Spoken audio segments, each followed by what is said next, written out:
Hello స్వాక్టర్స్, how are you? Ajinkya Rahane retire అయిపోయాడు. ఒక రకంగా చెప్పాలంటే నా యూత్హుడ్ హీరో అని చెప్పుకోవచ్చు. అంటే I cannot exactly say he is my favourite player, ఎందుకంటే నా రోహిత్ శర్మ అంటే కొంచెం ఎక్కువ ఇష్టం అని చెప్పి అందరికీ తెలుసు. నా ఫ్రెండ్ సర్కిల్లో, నా సోషల్ మీడియా సర్కిల్లో నన్ను ఫాలో అయ్యే వాళ్ళకి. కాకపోతే నాకు రహానే ఇచ్చిన ఊపు మటుకు ఏ క్రికెటర్ ఇయలేకపోయాడు. ఎట్లా అంటే యాక్చువల్గా 2011 టైము ఇండియా వాళ్ళు ఇంగ్లాండ్ టూర్ ఆడారు. వరల్డ్ కప్ గెలిచిన ఉత్సాహంలో ఉన్నప్పుడు అందరూ వరుసపెట్టి ఇండియా గెలిచేస్తుంది సిరీస్ని అనుకున్నారు. ఆ సందర్భంలో అంతకుముందు వెస్టిండీస్ సిరీస్లో జరిగిన కొన్ని ఉపద్రవాలని మనకి సిగ్నల్స్ చూపించినాయి, మన టీము ఇంగ్లాండ్లో ఎట్లా ఆడబోతోంది అని చెప్పి. దానికి ప్రధానమైన ఉదాహరణ ఎక్కడంటే, 3వ టెస్ట్లో మన వాళ్ళకి గెలిచే ఛాన్స్ ఉండి 15 ఓవర్లో 90 కన్నా తక్కువ పరుగులు కొట్టాలి, 6 లేకపోతే 7 వికెట్లు ఉన్న టైంలో ధోని డ్రాక్ ఒప్పుకున్నాడు. ఎందుకు ఒప్పుకున్నాడు అన్నది ఇప్పటికే మిస్టరీయే, ఎందుకంటే ఆ మ్యాచ్లో మన వాళ్ళు కొట్టగలిగిన సత్తా ఉంది. సో అక్కడే ఒక రకమైన కాంప్రమైజింగ్ మెంటాలిటీ ధోనిది అనేది మనకి తెలుస్తుంది. ఇంకా ఇంగ్లాండ్ వెళ్ళిన తర్వాత మొదటి టెస్ట్ ఓడిపోయారు. సరే, అప్పట్లో మనకున్న సెంటిమెంట్ ఏంటంటే, ఏదన్నా విదేశాలకు వెళ్ళినప్పుడు మొదటి టెస్ట్ మన వాళ్ళు ఓడిపోతారు, తర్వాత రెండో టెస్ట్ నుంచి విజృంభించి కనీసం అట్లీస్ట్ సిరీస్ని డ్రా చేయడం లాంటిదన్నా ఉంటుంది అనుకున్నారు. పైగా ఆ టైంలో ఇంగ్లాండ్ అంత బలంగా కూడా ఏం లేకపోవడం వల్ల, వరల్డ్ కప్ డిసప్పాయింట్మెంట్లో వాళ్ళు ఉండటం వల్ల, మన వాళ్ళల్లో అందరూ దిగ్గజాలు ఉండటం వల్ల మన దేశం ఖచ్చితంగా గెలుస్తుంది సిరీస్ని అన్న నమ్మకంలో ఉన్నారు బాగా. అన్ఫార్చునేట్లీ ఫస్ట్ టెస్ట్ మ్యాచ్ కాగానే ఫస్ట్ టెస్ట్ మ్యాచ్ మధ్యలోనే 2 మంచి కీలకమైన వికెట్లు తీసి జట్టుని ముందు స్థాయికి తీసుకెళ్ళడానికి, అంటే ఇంగ్లాండ్ కొంచెం దెబ్బతీయడానికి బాగా సహకరించిన మన సీనియర్ పేసర్ జహీర్ ఖాన్, అప్పటికి ప్రపంచంలోనే అగ్రశ్రేణి పేస్ బౌలర్లో ఒకడు, దిగ్గజం, ప్రపంచ కప్ గెలిపించాడు 2003లో జరిగిన మిస్టేక్ను సరి చేసుకుని. మరి అలాంటి జహీర్ ఖాన్ గాయపడి మధ్యలోనే తప్పుకున్నాడు. ఇట్లా జహీర్ ఖాన్ గాయపడి మధ్యలో తప్పుకుంటాం కూడా చాలాసార్లు జరిగింది. బట్ తర్వాత ఫిట్నెస్ని మెరుగుపరుచుకొని జట్టు విజయాల్లో కీలక పాత్ర పోషించాడు, విదేశాల్లో కానీ స్వదేశంలో కానీ. ఏ రకంగా అయినా అనిల్ కుంబ్లే రిటైర్ అయిపోయిన తర్వాత కొంచెం పేసర్లే మన వాళ్ళ విజయాల భారాలు నా టైంలో మోస్తుంది. సో అతను వెళ్ళిపోయిన తర్వాత మొదటి టెస్ట్ ఓడిపోయారు. సరే, రెండో టెస్ట్లో వచ్చేసరికి మన వాళ్ళు ఏంటంటే ఇంగ్లాండ్ని తక్కువ స్కోర్కి అవుట్ చేసేసి వెనకాల మన వాళ్ళు విజృంభించి ఆడుతున్నారు. మంచి ఫామ్లో పార్ట్నర్షిప్స్ అవి ఉండగా హఠాత్తుగా స్టూవర్ట్ బ్రాడ్ తన మ్యాజిక్ చూపించాడు. హఠాత్తుగా 3 హ్యాట్రిక్ కొట్టేశాడు. దాంతో మన వాళ్ళు కాస్త రెండో టెస్ట్ కూడా ఓడిపోయారు. ఈ సమయంలోనే మన వాళ్ళు ఇయాన్ బెల్ అవుట్ అయినా సరే లీగల్గా వాడిని మళ్ళీ వెనక్కి పిలిపించి గొప్ప వాళ్ళం చాటుకునే ప్రయత్నాలు చేయడం, ఇవన్నీ కొంచెం అప్పట్లో ఫ్యాన్స్ని, ఎస్పెషల్లీ నాలాంటి ఉడుకు రక్తం ఉండే కుర్రాలని బాగా ఇబ్బంది పెట్టినాయి. సో ఆ సిరీస్ చాలా ఘోరంగా ఓడిపోయారు 4-0తో. అసలు ఏమాత్రం పోరాటం లేదు. ఇంకా చెప్పాలి అంటే ఫైటింగ్ స్పిరిట్ అనేది లేదు. ఒక ప్రవీణ్ కుమార్ మాత్రమే ఒక 5 వికెట్ హాల్ అవి తీసాడు, కానీ అతను కూడా గాయపడి మధ్యలో తప్పుకుంటాం. చెప్పాల్సింది ఏముంది, మన వాళ్ళకి ఏ విధంగా ఎన్ని రకాల దెబ్బలు తగలాలి అన్నీ తగిలినాయి ఈ 2025 ఆస్ట్రేలియా సిరీస్లో జరిగినట్టుగా. సో అలాంటి సందర్భంలో హఠాత్తుగా ఒక T20 మ్యాచ్ జరిగింది. ఆ T20 మ్యాచ్లో కొత్త కుర్రాడు వచ్చాడు, అజింక్య రహానే అనేవాడు. ఎవడరా వీడిని ఎక్కడి నుంచి మళ్ళీ పట్టుకొచ్చారు, ఉన్నవాళ్ళు దాల్దా. ఎందుకంటే ఇదే సిరీస్లో ఆర్పీ సింగ్ ఎక్కడో అమెరికాలో హాలిడేలో ఉంటే ఫిట్నెస్ లేకపోయినా సరే తీసుకొచ్చి ఆడిచ్చారు మన వాళ్ళు. అలాంటి సందర్భంలో అజింక్య రహానేవాడు వీడేంటి ఇట్టున్నాడో బక్కగా అది ఇది అనుకున్నాను. బట్ ఒక్కసారిగా ఒక హుక్ షాట్ కొట్టాడండి. హుక్ షాట్, మామూలు షాట్ కూడా, హుక్ షాట్. పుల్ షాట్స్ కొట్టడం అనేది మన వాళ్ళ మొదటి నుంచి కొంచెం కష్టం, నేర్చుకున్న తర్వాత రోహిత్ లాంటి వాళ్ళు వచ్చారు. బట్ హుక్ షాట్ అంటే అది ఇంపాసిబుల్. వెస్టిండీస్ దిగ్గజాల సందర్భంలో రిచర్డ్స్ లాంటి వాళ్ళకి సాధ్యమైన షాట్ అది. ఇప్పటికి కూడా మన వాళ్ళలో హుక్ షాట్ ఫుల్ లెవెల్లో కొట్టేవాళ్ళు చాలా తక్కువ. రహానే కొట్టాడు ఆ షాట్ ఇంగ్లాండ్ మీద, అది కూడా T20 మ్యాచ్లో. అప్ప దెబ్బకి నాకు మైండ్ బ్లాంక్ అయింది. ఎవడరా వీడు భలే ఆడుతున్నాడే అనుకున్నా. ఆ మ్యాచ్లో 39 బంతుల్లో ఎంతలోనూ 61 పరుగులు చేశాడు. మన వాళ్ళు ఆ మ్యాచ్ ఓడిపోయారు. తర్వాత వన్డే సిరీస్లో కూడా ఆడాడు. వన్డే సిరీస్లో కూడా మంచి టెంపర్మెంట్ చూపించాడు. ఎక్కడెక్కడ ఏంటంటే ఒక పోరాటం, నేను గెలవాలి, ఇది నా మ్యాచ్, ఇది నా టీం, నేను దీన్ని గెలిపించుకోవాలి మ్యాచ్ అనే ఒక రకమైన పిచ్చ తప్పన అన్నమాట. చెప్తారు కదా, స్ట్రాంగ్ మెంటాలిటీ, మెంటల్లీ టఫ్, అది చూపించాడు. ఒక హాఫ్ సెంచరీ కూడా చేశాడు. రాహుల్ ద్రావిడ్తో కలిసి ఒక మంచి పార్ట్నర్షిప్స్ కూడా ఇచ్చాడు. గుడ్ మెమరీస్ అతనిది. ఆ తర్వాత ఇండియాలో ఓడిఐ టీంలో అతన్ని పర్మనెంట్గా కంటిన్యూ చేసే అవకాశం ఉన్నా కూడా సచిన్ టెండూల్కర్ తిరిగి రావడంతో రహానే వెనక్కి వెళ్ళిపోయాడు. ఇవన్నీ ఏం చేసినాయి అంటే ఆ సందర్భంలో ఒక రకమైన డిసప్పాయింట్మెంట్ని కలిగిస్తూ వచ్చినాయి. వరల్డ్ కప్ గెలిచిన తర్వాత సచిన్ వన్డేస్ ఆడాల్సిన అవసరం నిజానికి లేదు. అఫ్కోర్స్ ఈ రోజు రోహిత్ శర్మ ఆడుతున్నాడు కదా, కోహ్లీ ఆడుతున్నాడు కదా అంటే వాళ్ళ పరిస్థితులు ఈ కాలం వేరు. ఆ టైంలో సచిన్ సాధించేందుకు కూడా ఏమీ లేదు. ప్లస్ ఆ ఫామ్ కూడా వేన్ అవుతూ వస్తుంది, అది తెలుస్తుంది. మనిషి డిటీరియేట్ అవుతున్నాడు. Is not showing the improvement. అంటే అతని యావరేజెస్ అవన్నీ పడిపోవడం కూడా చూసాం. ఈ రోజు రోహిత్ శర్మ విషయంలో మనం చూస్తే ఏమవుతుందంటే యావరేజ్ని పెంచుకుంటున్నాడు, ఇదే టైంలో నెంబర్ 1గా కూడా ఉన్నాడు. సచిన్ కొంచెం డల్ అవుతూ వస్తున్నాడు. అంటే అతని 24 ఏళ్ళు ఆడటం వల్ల 20 ఏళ్ల పైన వేరేంటి అనేది క్లియర్గా కనిపిస్తుంది. ఫిట్నెస్ ప్రమాణాలు కూడా ఇప్పుడున్నంతగా అప్పట్లో అంతగా లేవు. సో రహానేకి మంచి అవకాశాల కింద ఓడిఐస్లో ఛాన్స్ ఇచ్చుంటే ఓపెనర్గానో లేకపోతే 2 డౌన్లోనో బాగా సెట్ అయిపోవడం మన టీంకి, కొంచెం టెక్నిక్ అవన్నీ మెరగబెడితే. ఈ వెల్టాలు రావటాలు బాగా ఆడినా కూడా వాటి వల్ల ఏమైందంటే రహానే కొంచెం ఇబ్బంది అయింది. బట్ ఎనీవే అదృష్టవశాత్తు అటు వన్డే టీంలోనూ సెట్ అయ్యాడు, టెస్ట్ టీంలోనూ సెట్ అయ్యాడు, కొన్ని T20 మ్యాచెస్ కూడా ఆడాడు. బట్ వన్డే టీంలో కొన్ని సందర్భాల్లో ఓపెనర్గా పార్థివ్ పటేల్ లాంటి వాడితో కూడా ఆడి మంచి ఓపెనింగ్స్ ఇవ్వడము, డిఫరెంట్ స్టైల్ ఆఫ్ బ్యాటింగ్ చూపించడం బాగా చేసేవాడు. మంచి రన్నింగ్ బిట్వీన్ ద వికెట్స్ కానీ, ఫీల్డింగ్లో క్యాచెస్ పట్టడం కానీ, స్లిప్ కార్డర్లో ఉండటం కానీ. అలాంటి వాడికి మొదటి జబ్బు ఎక్కడ తగిలింది అంటే 2014లో శ్రీలంకతో జరిగిన సిరీస్లో ఇండియాలో ఇంటర్నేషనల్ క్రికెట్కి సంబంధించి తన మొట్టమొదటి సెంచరీ సాధించాడు. ఆ మ్యాచ్లో సెంచరీ చేశాడు. నెక్స్ట్ మ్యాచ్కి రోహిత్ శర్మ వచ్చాడు. రోహిత్ శర్మ, అజింక్య రహానే ఇద్దరు ఓపెనింగ్ చేశారు. మ్యాచ్కి ముందు రోహిత్ శర్మని ఎవరో అడిగారు, ఒక పత్రికా విలేకరి. ఏమని అడిగాడంటే రహానే మీ ప్లేస్ని తీసుకుంటాడని మీరు అనుకుంటున్నారా అని అడిగాడు. నెక్స్ట్ కట్ చేస్తే రోహిత్ శర్మ 264 పరుగులు కొట్టాడు నెక్స్ట్ మ్యాచ్లో. మ్యాచ్ అయిపోయిన తర్వాత చెప్పిన సమాధానం ఏంటంటే ఓపెనర్లు ఎవరు అన్నది ఆల్రెడీ అందరికీ తెలిసిందే అన్నాడు. అట్లా వెంటనే ఇంకా అదే టైంలో మనకి ధావన్ కూడా ఉంటాము. ధావన్ అండ్ రోహిత్ శర్మ మధ్య మంచి అండర్స్టాండింగ్ ఉంటాం, వాళ్ళు సక్సెస్ఫుల్ పేరుగా ఉండటం వల్ల రహానేకి ప్లేస్ ఎప్పుడు పైనుంచి మిడిల్ ఆర్డర్ నుంచి ఓపెనింగ్ నుంచి ఇంకో చోటికి లోయర్ ఆర్డర్లో రకరకాలుగా ఆడిచ్చారు. అయినా కూడా 2015 జరిగిన వరల్డ్ కప్లో కూడా ఓడిఐస్లో చాలా బాగా ఆడాడు. ఆ సందర్భంలో కొన్ని టెక్నిక్లో ఉండే లోపాలంటే స్ట్రైక్ రొటేట్ చేయలేకపోవడము, స్పిన్కి కొంచెం మీకు తెలిసిందే ఇప్పుడు మనం ఐపీఎల్లో బాగా చూస్తున్నాం, స్పిన్ రాగానే స్లో అయిపోవడము, లేదా పవర్ ప్లేలో బాగా ఆడినంత ధాటిగా తర్వాత ఆడలేకపోవడం లాంటి కొన్ని మెంటల్ బ్లాక్స్ ఉన్నాయి రహానేకి. అవి తర్వాత కాలంలో టెస్ట్ టీంలో కూడా బాగా ఇబ్బంది పెట్టినాయి అతన్ని. అలా వచ్చాడు. సో ఇది రహానే అంటే ఒక రకమైన ఉత్సాహం ఆ బ్యాటింగ్. ఇంకా చెప్పాలి అంటే రహానే అందరికన్నా బాగా ఇంప్రెస్ చేసిన ఇంకో సందర్భం ఏంటంటే 2014లో మెల్బోర్న్ టెస్ట్లో కోహ్లీ ఎర్లీ వికెట్స్ పడ్డ తర్వాత కొంచెం ట్రబుల్గా ఆడుతున్నాడు. అప్పుడు ఆయన కెప్టెన్ అయ్యి ఉంటున్నాడు ఆ మ్యాచ్కి ముందు మ్యాచ్లో. తర్వాత నెక్స్ట్ మ్యాచ్ మళ్ళీ 3వ టెస్ట్లో ధోని వచ్చాడు, దాంట్లో రిటైర్ అయ్యాడు. అదే టెస్ట్ అనుకుంటాను. కోహ్లీ ఇబ్బంది పడుతూ ఆడుతుంటే హఠాత్తుగా అజింక్య రహానే వచ్చాడు. మిచెల్ జాన్సన్ అంతకుముందు సంవత్సరం ఇంగ్లాండ్ వాళ్ళ దడదలాడిచ్చాడు, ఫాస్ట్ బౌలింగ్ అంటే ఇది అన్నట్టుగా. ఆ మిచెల్ జాన్సన్ బౌలింగ్లో ఒక స్ట్రైట్ డ్రైవ్ కొట్టాడండి. ఆ స్ట్రైట్ డ్రైవ్ ఏ రేంజ్లో తగిలిందంటే మిచెల్ జాన్సన్కి అతని కెరీర్ పతనానికి స్టార్ట్ అయిపోయింది, నాది అక్కడే పడిపోయింది. Ajinkya Rahane I'm here to stay అని చెప్పుకునేంత షాట్ అనమాట అది. బ్రహ్మాండంగా ఆడుతూ చాలా స్పీడ్గా ఆడుతూ 130 or 140 రన్స్ చేశాడు, 147 అనుకుంటా చేశాడు. కోహ్లీతో మంచి పార్ట్నర్షిప్ ఇచ్చాడు. ఆ మ్యాచ్ మన వాళ్ళు మూలిగి డ్రా చేసుకున్నారు అయింది. తర్వాత ఎప్పుడైతే విరాట్ కోహ్లీ పగ్గాలు చేపట్టాడో ఇంకక్కడి నుంచి మన రహానే, పుజారా, కోహ్లీ వీళ్ళు ముగ్గురు ట్రయో. రోహిత్ శర్మ అప్పుడు ఫెయిల్ అవుతూనే వస్తున్నాడు. He is not a test batsmen at that time. Of course he have the talent and everything అన్నీ ఉన్నాయి. కానీ చెప్పాలి అంటే నా దృష్టి కానీ, సీరియస్ క్రికెట్ లవర్ దృష్టి కానీ, మిడిల్ ఆర్డర్లో రహానే అంటే లక్ష్మణ్ మించిన ఆటగాడు అవుతాడన్న స్థాయిలో ఉండేది. అసలు ఆ ఆట చాలా బ్యూటిఫుల్గా ఉండేదండి. వరుసపెట్టి వెస్టిండీస్తోనో ఎవరితోనో ఢిల్లీలో టెస్ట్ మ్యాచ్లో ఆడాడు, శ్రీలంకతోనో. ఆ మ్యాచ్లో ఫెయిల్ అయ్యాడు ఓపెనర్గా వచ్చి. నెక్స్ట్ వెంటనే సౌత్ ఆఫ్రికా సిరీస్కి వెళ్ళారు. ఫస్ట్ మ్యాచ్లో 47 రన్స్ కొట్టాడు, సెకండ్ ఇన్నింగ్స్లో ఫెయిల్ అయ్యాడు. సెకండ్ మ్యాచ్లో 96 రన్స్ కొట్టాడు సెకండ్ ఇన్నింగ్స్లో. ఎప్పట్లాగానే రెస్క్యూ యాక్ట్ అనమాట, స్టీవ్ వాష్ స్టైల్లో ఉంటుంది ఆ ఆట, అతని mentality, temperament. Rescue act 96 runs కొట్టాడు.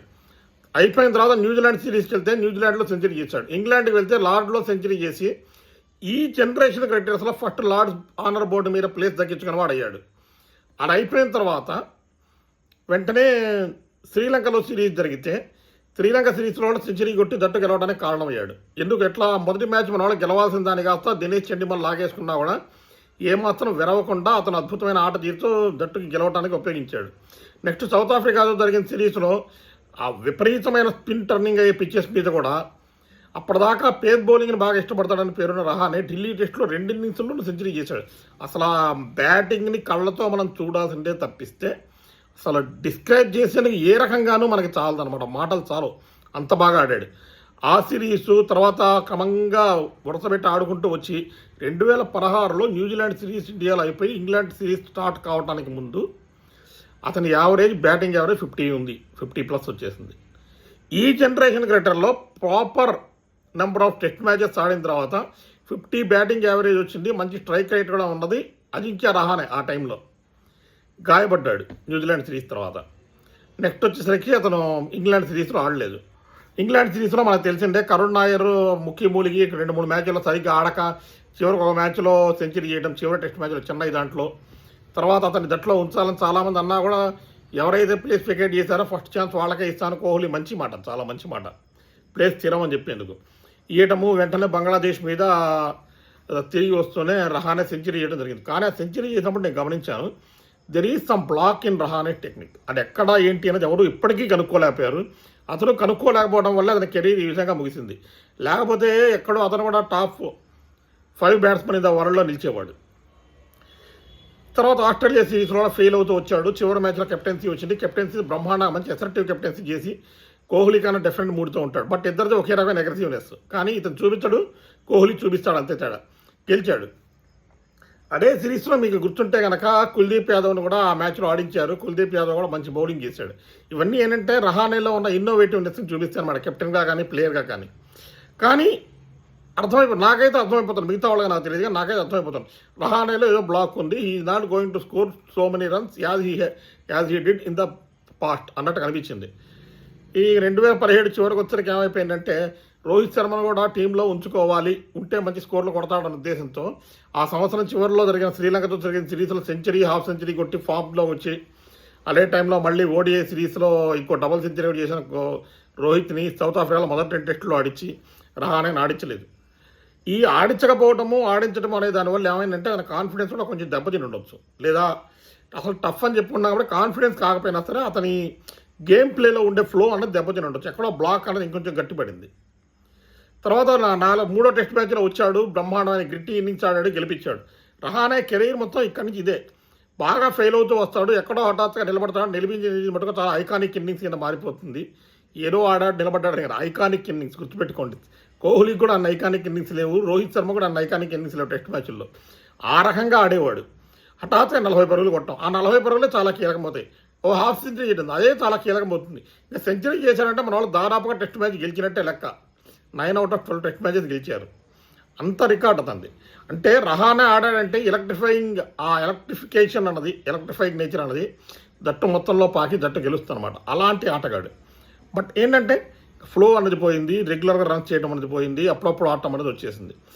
అదే కనుక మన వాళ్ళు 2017 చివరిలో ఈ ఫామ్ కోల్పోవడము లేదా బ్లాక్ ఉండటం అన్న దాన్ని గమనించి 1 సంవత్సరం డొమెస్టిక్ మ్యాచెస్ ఆడిరా అని చెప్పి బయటికి పంపించుంటే అదే రోహిత్ శర్మ జరిగింది. 2018 సౌత్ ఆఫ్రికా సిరీస్ తర్వాత రోహిత్ శర్మని దాదాపుగా వడ్డేలకే పరిమితం చేస్తున్నాము అనే సిగ్నల్ దాదాపుగా ఇచ్చేశారు సెలెక్టర్లు. అతను కూడా నాకు ఉన్న మ్యాచ్లు చాలు, నాకు ఇదే నడిచిపోతున్నాడని చెప్పి సోషల్ మీడియా స్టేట్మెంట్లు ఇచ్చి బిందాస్గా హాయిగా కూర్చొని వన్డేల్లో తన బ్యాటింగ్ బాగా మెరుగుపరుచుకుంటూ వచ్చాడు. కానీ ఈ బ్రేక్ అనేది రావడం, తర్వాత మళ్ళీ ఛాన్స్ రావడం అనేది రోహిత్ శర్మ నెక్స్ట్ లెవెల్కి తీసుకెళ్ళింది. అది తర్వాత మాట్లాడుకోవచ్చు.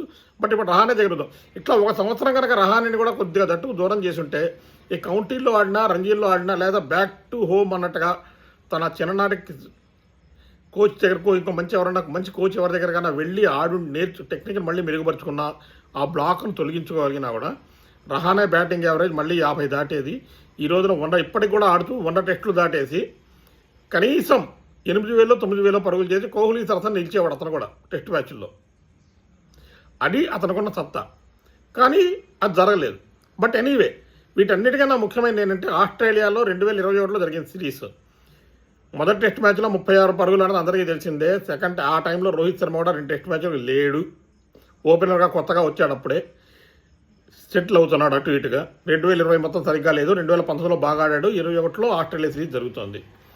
2వ టెస్ట్ మ్యాచ్లో మెల్బోర్న్లో మళ్ళీ విజృంభించి మళ్ళీ కెప్టెన్గాను ఆటగాడుగా 2 సార్లు సెంచరీ చేసిన రికార్డు సాధించడంతో పాటు మెల్బోర్న్లో ఎక్కువ సార్లు గెలిచిన ఘనత కూడా మన దేశానికి కట్టబెట్టాడు. చాలా టఫ్ సిచ్యువేషన్లో వచ్చాడు, బ్రహ్మాండమైన ఇన్నింగ్స్ ఆడాడు, ఉన్న వనరుల్ని బాగా ఉపయోగించడం. అది కూడా ఇంకా విచిత్రం ఏంటంటే ఉమేష్ యాదవ్ గాయపడి వెళ్ళిపోయాడు ఆ మ్యాచ్లో మధ్యలోనే. అయినా సరే తనకున్న రిసోర్సెస్ని బాగా యూజ్ చేసుకుంటూ బాగా మోటివేట్ చేస్తూ జట్టును గెలిపించాడు. నెక్స్ట్ సిడ్నీలో జరిగిన మ్యాచ్ అందరికీ చరిత్ర తెలిసిందే. ఏ రకంగా మన వాళ్ళకి ఊపినిచ్చాడు, ఏ రకంగా జట్టును ఇన్స్పైర్ చేశాడు అని. ఎందుకంటే సెకండ్ ఇన్నింగ్స్లో మన వాళ్ళు చాలా చేజ్ చేయాల్సి వచ్చినప్పుడు హఠాత్తుగా వచ్చి క్విక్ బౌండరీస్ కొట్టేసి అవుట్ అయ్యాడు. కానీ క్విక్ బౌండరీస్ కొట్టేసి అవతల వాళ్ళ ఆస్ట్రేలియా వాళ్ళ రిథమ్ని దెబ్బతీశాడు. అట్ ద సేమ్ టైం మనకి చేతేశ్వర్ పుజారా కూడా క్రీజులో పాతుకుపోయాడు. ఇంకా తర్వాత వికెట్లు పడ్డా కూడా అశ్విన్, విహారీ ఇద్దరూ కలిసి ఆ మ్యాచ్ని ఎట్లా ఆడి డ్రా చేశారని మనకు తెలుసు. ఇంకా తర్వాత బ్రిస్బేన్లో జరిగిన గబ్బాల్లో జరిగిన 4వ టెస్ట్ మ్యాచ్ ఏ విధంగా జరిగింది, దాని ద్వారా మన వాళ్ళు సిరీస్ ఎట్లా నిలిచారని కూడా చాలా రీసెంట్ చరిత్ర, అందరికీ మెమరీలు ఇంకా ఉంది. అసలు ఆ మ్యాచ్లో కూడా రహానే వస్తూనే టపా బౌండరీస్ బారేసి మేము గెలవటానికే ఈ మ్యాచ్ ఆడుతున్నాం తప్పిస్తే డ్రా చేసుకునేందుకు కాదు, లాస్ట్ మ్యాచ్లో మాకు కాంట్బర్ట్ సిచ్యువేషన్ కాబట్టి డ్రా అయింది అని చెప్పాడు. అలాంటి రహానే అంటే నాకు ఇప్పటికీ చాలా ఇష్టం. హీఈ్ మై ఫేవరెట్ ప్లేయర్. చాలా గర్వంగా చెప్పుకుంటా, కాలర్ ఎగరేసి చెప్పుకోవచ్చు ఆ జనరేషన్ వాళ్ళంతా. అంటే 2011, 12 టైంకి 20-25 ఏళ్ళ మధ్యలో ఉన్న వాళ్ళందరికీ రహానే ఒక డిఫరెంట్ జ్ఞాపకం అనమాట. క్రికెట్ని బాగా ఫాలో అయిన వాళ్ళకి తెలుస్తుంది ఎంత మైటీలీ టాలెంటెడ్. అసలు కవర్ డ్రైవ్ కానీ, స్క్వేర్ కట్ కానీ కొడుతుంటే, లేదా పుల్ షాట్ కానీ, హుక్ షాట్ కానీ కొడుతుంటే, లేదా ముందుకు వచ్చి స్ట్రైట్ డ్రైవ్ని స్ట్రైట్ బ్యాట్తో కొడుతుంటే సచిన్ టెండూల్కర్ లెవెల్ వైబ్స్ ఇస్తాడు. బ్యాటింగ్ అట్లా ఉండదు, బట్ ఒక డిఫరెంట్ స్టైల్ అనమాట. ఓ జామెట్రిక్ ప్రెసిషన్తో అతని బాడీ కదులుతుంది.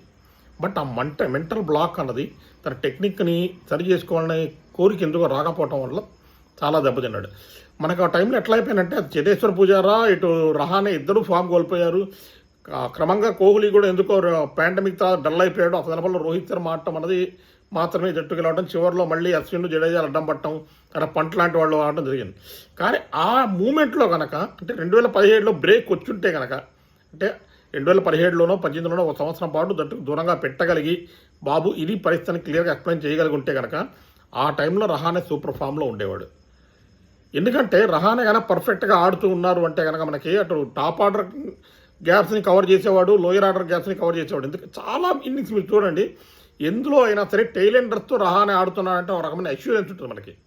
అవసరమైనప్పుడు అగ్రెషన్ తీసుకుంటాడు, స్ట్రైక్ ఫామ్ చేస్తాడు, వాళ్ళని మోటివేట్ చేస్తాడు. భువనేశ్వర్ కుమార్ని అడ్డం పెట్టుకుని 2014 లార్డ్స్ సిరీస్లో, లార్డ్స్ మ్యాచ్లో సెంచరీ చేయటం అన్నది సామాన్య విషయం కాదు. అసలు అద్భుతమైన బ్యాటింగ్ అది. ఆ రోజున అసలు టైలెండర్స్ ఎట్లా ఆడాలి అన్నదాన్ని మాస్టర్ క్లాస్ అన్నది ఇస్తే కనుక మాస్టర్ క్లాస్ చెప్పాలి అంటే ఈ ఇన్నింగ్స్ ఉదాహరణగా చూపించవచ్చు. భువనేశ్వర్ కుమార్ కొత్తగా వస్తున్నాడు, అప్పుడు ఫిట్నెస్ ఫామ్ మనకు తెలిసిందే, బాగా ఆడతాడు కానీ ఫిట్నెస్ తక్కువ. అలాంటి ఆటగాడిని కూడా అడ్డం పెట్టుకుని ఎంత బ్రహ్మాండంగా ఆడాడు. అలాంటి రహానే కనుక మనకి 2021 నుంచి 24, 25 మధ్యలో కనుక కనీసం అప్పటిదాకన్నా ఉంటే కనుక మనం వరల్డ్ టెస్ట్ ఛాంపియన్షిప్ కూడా గెలిచేందుకు చాలా అవకాశాలు ఉండేవి. అసలు అంత ఫామ్లో ఉంటే రోహిత్ శర్మకు టెస్ట్ కెప్టెన్సీ ఇవ్వాలనే ఆలోచన కూడా సెలెక్టర్లు వచ్చేది కాదు. అన్ఫార్చునేట్లీ కోహ్లీ టెస్ట్ కెప్టెన్సీ నుంచి తప్పుకునేందుకు లేదా తొలగించబడే సమయం వచ్చేసరికల్లా రహానే కంప్లీట్లీ అవుట్ అయిపోయింది. 1-2 ఇన్నింగ్స్ ఆడతాడు కానీ అద్భుతాలు చేస్తాడు అది వరకు అట్ రహానే అనే రేంజ్లో లేదు. బ్యాటింగ్ యావరేజ్ కూడా 40 కన్నా కిందకు పడిపోయింది. కానీ ఈ రోజున కానీ రేపు పొద్దున 10 ఏళ్ల తర్వాత 20 ఏళ్ల తర్వాత చెప్పేటప్పుడు ఆ 30% అయినా, 35 అయినా, 38 అయినా, 39 అయినా బ్యాటింగ్ యావరేజ్ అని ఎక్కించవచ్చు. కానీ ఆ నెంబర్స్ చెప్పవు అక్కడ. అతని ఇంపాక్ట్ ఏంటి అన్నది అతని బ్యాటింగ్ని చూసిన వాళ్ళకి తెలుస్తుంది. అఫ్కోర్స్ వన్డేల్లో పెద్దగా రాణించలేపాడు, T20 కానీ 35 యావరేజ్ ఉంది, మంచి స్ట్రైక్ రేట్, ఆ రోజులకు పనికొచ్చేది. తర్వాత ఎటు 2018 ఆ తర్వాత వచ్చిన మార్పులను బట్టి జట్టులో వెళ్ళిపోయాడు. బట్ 18 వరకు స్థిరంగా ఉండగలిగి ఉంటే కానీ టీంలో బ్రహ్మాండంగా ఉండేది. ఇంకా సరే, ఇంకా T20లు అంటారా, మనకు ఐపీఎల్లో బ్రహ్మాండమైన ఇన్నింగ్స్లు ఆట మనం చూసాము. బట్ ఇంటర్నేషనల్ T20లో 20 బ్యాటింగ్ యావరేజ్, దాని నెంబర్ అక్కడ నెంబర్ డోంట్ లైక్ ఆడలేకపోయాడు. అట్లాగే 2016 వరల్డ్ కప్ సెమీఫైనల్లో 35 బాల్స్లో 40 చేయడం వల్ల మనకు కొంచెం నెగటివ్ ఇంపాక్ట్ కలిగించడం ఇవన్నీ జరిగినాయి. బట్ అనేది ఆ మ్యాచ్ ఓడిపోవడం మన బౌలింగ్ కారణం తప్పిస్తే రహానే అక్కడ తప్పపట్టలేము. ఈ కాలం కుర్రాళ్ళు అంటారు ట్రోల్ చేయడానికి, జంజీ వాళ్ళను లేకపోతే లాక్డౌన్ కిడ్స్ అంటారు కదా వాళ్ళు అంటారు, అది విషయం. సో రహానే గురించి చెప్పాలి అంటే విచిత్రం ఏంటంటే T20 మ్యాచ్లో అందరి అటెన్షన్ని క్యాచ్ చేసి తన ఐకానిక్ అనుకున్న టెస్ట్ మ్యాచ్ల్లో వచ్చేసరికి ఏంటంటే లేట్గా ఎంట్రీ ఇచ్చాడు, కానీ లేటెస్ట్గా ఎంట్రీ ఇచ్చాడు. బ్రహ్మాండమైన గేమ్ అతనిది, చాలా హైలీ టాలెంటెడ్. చెప్పాలంటే ఐకానిక్ ఇన్నింగ్స్ అతను ఆడని కోహ్లీ తప్ప వేరే వాళ్ళ వల్ల మన దేశానికి ఆడలేదన్నమాట. ప్రతిసారి అగ్రెషన్, బిగుసుకుపోతాడు, క్రీజులో ఇరుక్కుపోతాడు, చేతేశ్వర్ పుజారా లాగే ఇరుక్కుపోతాడు. రన్స్ కొట్టడం అనే మాట ఎక్కడ లేదు, అవసరం స్ట్రైక్ రొటేట్ చేసేవాడు లేదా బౌండరీస్ కొట్టేవాడు. ఒకవేళ అక్కడ మీ ఎర్లీగా కొంచెం స్లోగా ఆడాల్సి వచ్చిన పరిస్థితి వచ్చినా కూడా టకటకా స్కోర్ బోర్డు ముందుకు తీసుకెళ్ళడం అనేది రహానే పాలసీ టెస్ట్ మ్యాచ్ల్లో. ఎస్పెషల్లీ కోహ్లీ లాంటి వాడే డైరెక్ట్గా చెప్పాడు, నా favourite batting partner in test matches అని చెప్పి. ఇంతకన్నా గొప్ప కాంప్లిమెంట్ ఉండదు. ఎందుకంటే ప్రపంచ కప్ సెలబ్రేషన్ కూడా కోహ్లీ ఒక ట్వీట్ కానీ ఒక పోస్ట్ కానీ సోషల్ మీడియాలో పెట్టి చేయలేదు ఏ రోజున. బట్ రహానే గురించి ఆ మాట చెప్పాడంటే ఆలోచించండి. అంటే కోహ్లీ రోహిత్ ఫ్యాన్ కొట్టుకుంటాం కాదు, highly iconic player in test matches for the 21st సెంచరీలో ఇండియాకి, ఎస్పెషల్లీ 2010th డెకేడ్లో రహానేని మించిన టెస్ట్ బ్యాట్స్మెన్ ఇండియాకి లీడ్ అని చెప్పాలి. రికార్డులు పక్కన పెట్టేయండి, ఇంపాక్ట్. సో అది ఈ రహానే సెకండ్ ఇన్నింగ్స్లో కూడా బాగా ఆడాలని చెప్పి, లైఫ్లో బాగా ఎంజాయ్ చేస్తూ ముందుకెళ్ళాలని చెప్పి, క్రికెట్లో వచ్చిన లాంటి బ్లాగ్స్ అన్న దాని రియల్ లైఫ్లో రాకూడదని కోరుకుంటూ ముగిస్తున్నాను. ఇప్పటికే చాలా ఎక్కువైపోయింది వీడియో, కానీ మీరందరూ కూడా ఈ వీడియోని ఎంజాయ్ చేస్తారు, గత స్మృతులను నెమరు వేసుకుంటారని అనుకుంటున్నాను. Thank you very much. Signing off Geetacharya. Will come back with another video. Like చేయండి, షేర్ చేయండి, సబ్స్క్రైబ్ చేసుకోండి. We shall rock స్వాక్టర్స్.